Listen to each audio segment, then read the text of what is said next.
itu tidak pernah tahu. Kadang-kadang Allah itu kita tidak pernah tahu. Andai kan boleh dibahasakan, kita tidak pernah tahu cara berpikir Tuhan.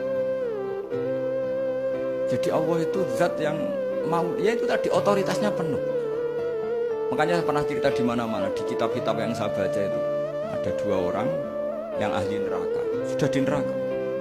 Ini sekaligus ijazah, saya ulang lagi sekaligus ijazah, bisa dipraktekkan nanti itu. Setelah itu 2 orang ini dipanggil ke surga sama Allah. Allah itu tanyanya ya aneh, enak di neraka, ya udah enak di neraka.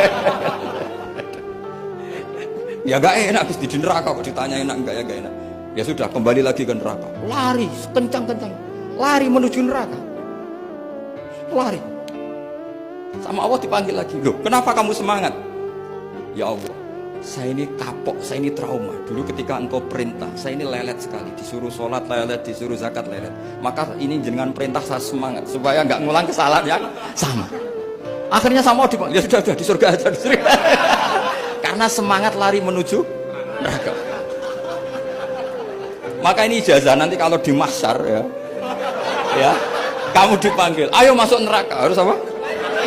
Semangat, semangat. Harus semangat. Oke Gusti, semangat. Lah repotnya kalau nggak dipanggil lagi. Akhirnya barokahnya semangat itu dia di surga. Kita tidak pernah tahu cara berpikir Tuhan, nanti kan boleh dibahasakan seperti itu. Yang satu, ayo kembali lagi ke neraka. Tolah itu, jalan oleh lagi. Sampai itu nggak semangat oleh lagi. Terus ditanya sama, kenapa kamu tolah itu? Saya tidak pernah ngira ya Allah ketika engkau panggil di surga kemudian engkau kembalikan lagi ke neraka. Ya sudah kamu di surga saja, barokahnya husnuzon.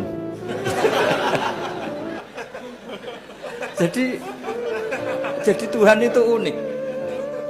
Makanya dalam tradisi ulama itu ad-dinu ar-riwayah, agama itu riwayat. Sebagian diredaksikan inna hadzal ilma dinun fanzuru amman ta'khuduna dinakum. Agama ini, ilmu ini agama, maka lihat riwayatnya. Karena kita tidak pernah tahu cara berpikir Tuhan. Kita harus mengikuti riwayat yang diutarakan Rasulullah SAW. Karena kita tidak pernah tahu.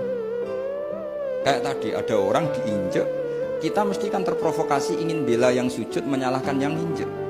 Tapi ketika yang sujud mencatut nama Tuhan, Allah tidak akan memaafkan kamu. Itu Tuhan tersinggung karena sifatnya direduksi satu, diambil satu, disembunyikan satu. Loh, ada kan dia begini mungkin malah Allah maklumi. Saya tidak akan maafkan kamu. Enggak apa-apa Allah, kan saya. Kan tidak mencatut namanya Allah. Selama hidup saya tidak akan maafkan kamu. Allah nggak akan tersinggung.